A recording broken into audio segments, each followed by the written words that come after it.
Guys, hari ini kita akan membahas salah satu kasus paling gelap yang pernah mengguncang dunia. Karena kasus ini menyangkut tindakan eksploitasi seksual anak di bawah umur, perdagangan manusia, dan tindakan kriminal lainnya. Kasus ini menyeret nama-nama besar global, miliarder, ilmuwan terkenal, politisi, bahkan belakangan ini muncul klaim liar yang menyebut nama Jokowi dan Sri Mulyani. Pertanyaannya, apakah benar tokoh Indonesia ikut terseret, atau ini cuma efek domino dari dokumen Epstein yang sekarang viral?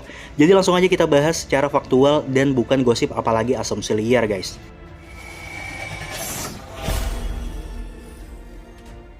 Halo guys, balik lagi bersama gua dan tentunya kalian tahu gue siapa. Pada video kali ini kita akan membahas salah satu kasus paling gelap dan paling kontroversial di abad modern ini, yaitu kasus Jeffrey Epstein.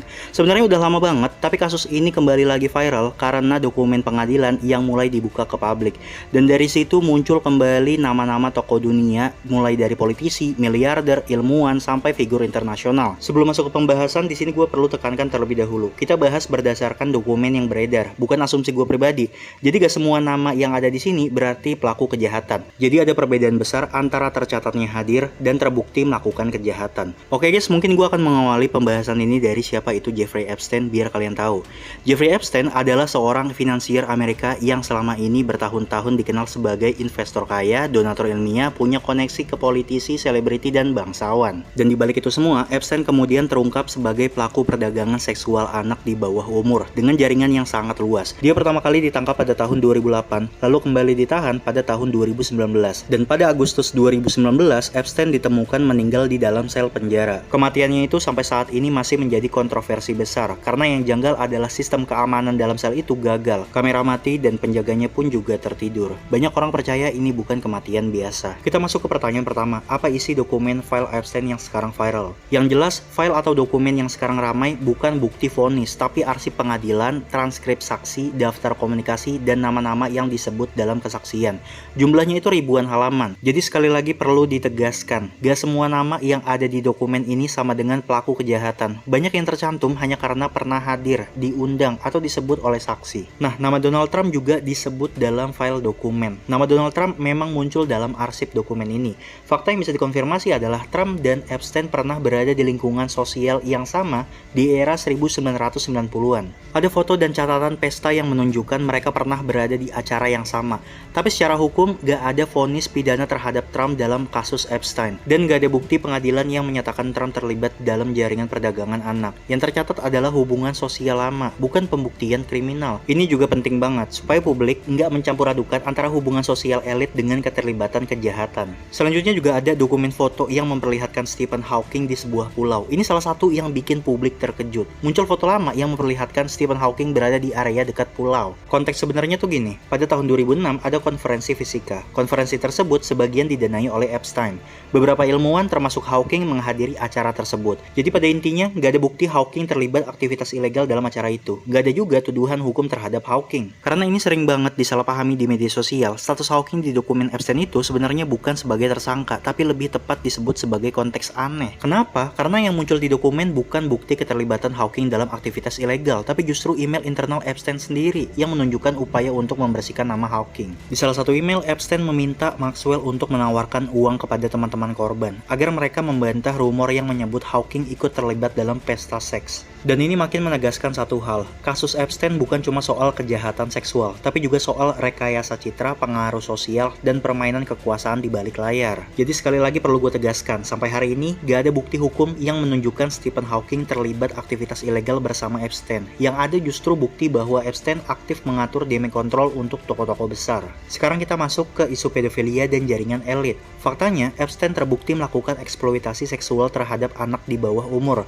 menggunakan kekayaan untuk membungkam korban dan membentuk jaringan perekrutan korban. Beberapa saksi menyebutkan pestanya itu tertutup, sistem rekrutmennya juga berantai. Ini bukan kejahatan individu, tapi struktur kejahatan terorganisir. Sekarang kita membahas kasus potongan kiswah Ka'bah. Ini bagian yang bikin publik muslim internasional marah. Dalam bocoran email internal, Jeffrey Epstein menerima potongan kain kiswah Ka'bah dari Aziza Al-Ahmadi. Awalnya kain itu diberikan sebagai simbol penghormatan, tapi di email internal Epstein, kain tersebut justru disebut dan diperlakukan sebagai karpet rumah. Untuk detailnya muncul, barang tersebut dikirim ke rumah Epstein, dikoordinasikan oleh beberapa pihak logistik dan melibatkan jaringan bisnis lintas negara. Mungkin yang jadi sorotan dari kasus ini bukan cuma soal benda, tapi soal pelecehan simbol religius dan menunjukkan betapa Epstein memperlakukan relasi internasional sebagai komoditas pribadi. Dan sekarang kita masuk ke bagian yang paling ditunggu-tunggu dan mungkin juga nggak sesuai ekspektasi penonton. Jadi nama Jokowi dan Sri Mulyani muncul guys dalam dokumen yang beredar di media internasional. Mungkin di sini langsung aja gue luruskan biar menepis spekulasi liar.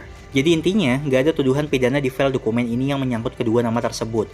Nggak ada juga dakwaan hukum, dan nggak ada bukti keterlibatan kriminal.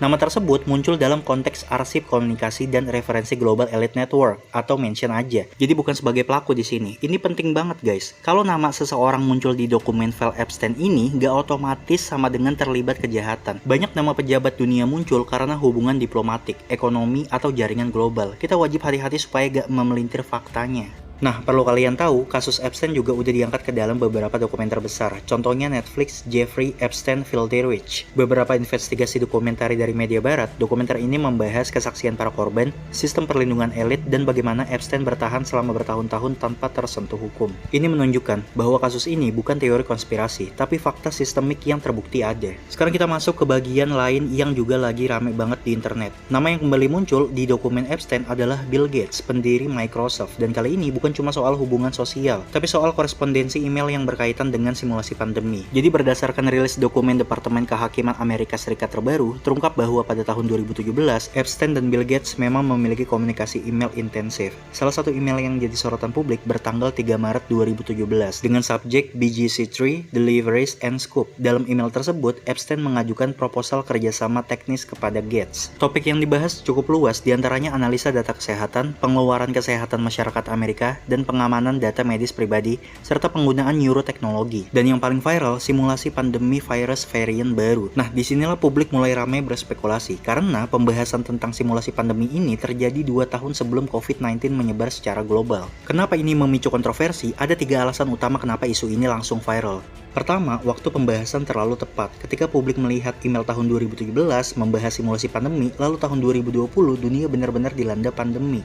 Otak publik langsung mengaitkan apakah mereka tahu sebelumnya, dan apakah ada perencanaan tersembunyi di balik ini semua. Padahal, dalam dunia sains dan kebijakan kesehatan, simulasi pandemi memang bukan hal baru. Yang kedua, Epstein terlibat dalam komunikasi. Masalah besarnya bukan cuma topiknya, tapi karena yang terlibat adalah Epstein, figur yang udah terbukti melakukan kejahatan besar. Ini otomatis akan membuat semua komunikasi yang melibatkan Epstein terlihat mencurigakan, walaupun isinya belum tentu ilegal. Dan yang ketiga, Bill Gates udah lama terlibat di isu kesehatan global. Bill Gates emang dikenal aktif dalam pendanaan vaksin, riset penyakit menular, dan program kesiapan pandemi global. Jadi ketika nama Bill Gates muncul di dokumen Epstein, publik langsung mencampur adukan aktivitas filantropi kesehatan dengan jaringan Epstein dan narasi konspirasi pandemi. Mungkin fakta penting yang harus dipahami di sini adalah sampai saat ini gak ada bukti hukum bahwa Bill Gates memanipulasi pandemi, dan juga gak ada dakwaan pidana terkait simulasi tersebut.